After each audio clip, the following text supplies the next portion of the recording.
Meghan Markle and Prince Harry arrived at Kevin Costner's charity event in Santa Barbara, looking as out of place as a fish in a desert. The evening was meant to be a Western-themed affair, boots, hats, and all that cowboy jazz. But Meghan, being Meghan, didn't follow the dress code. She showed up in a sleeveless blue dress, paired with tan heels. It looked like she was auditioning for the Stepford Wives Coastal Edition, rather than attending a casual charity event.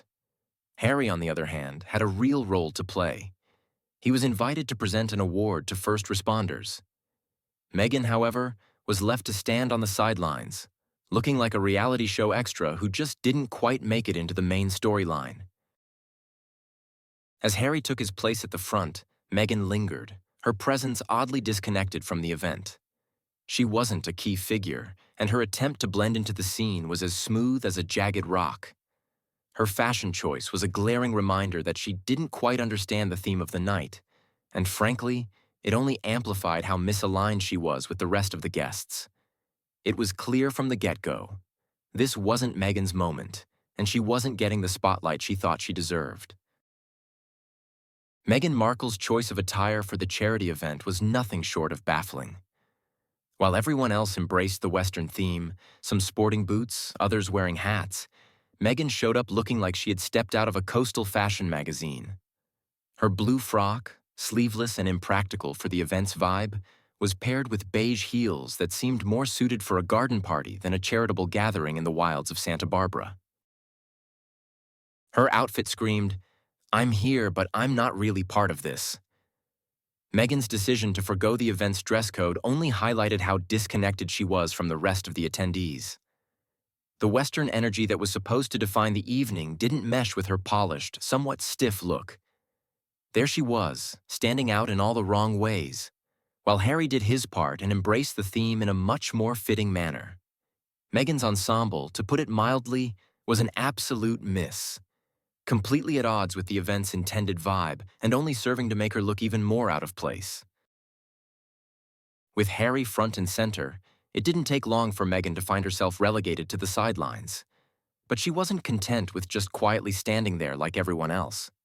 No, Meghan tried to make her presence known, flashing a grin that was so wide it almost seemed forced.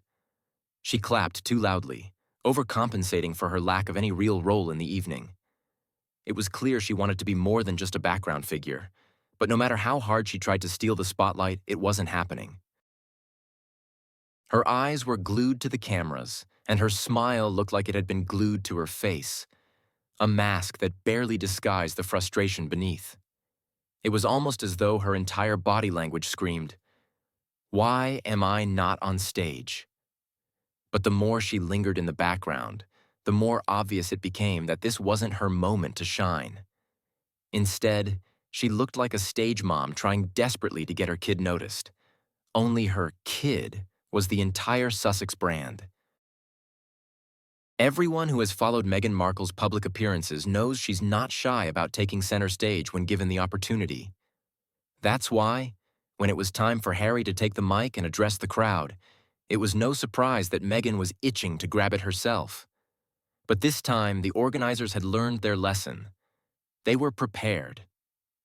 Meghan wasn't getting the mic, and she knew it. The last time she snatched the microphone mid-event, it had been a total disaster. The awkwardness was palpable, and the moment felt forced and out of place, like a bad improv skit.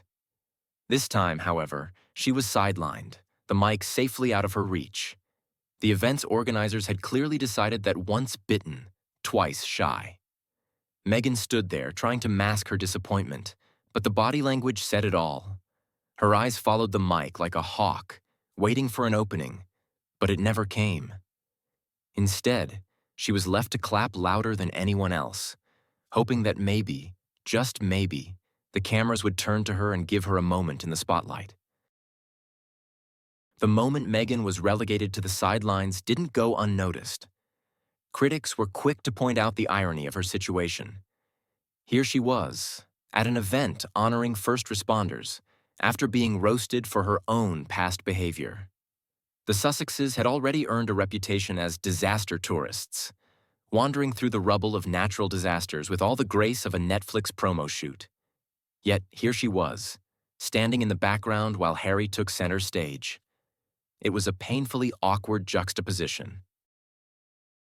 Online, the memes and commentary were fast and furious.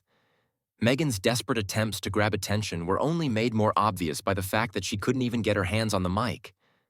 Some speculated that she was persona non grata among the A-listers.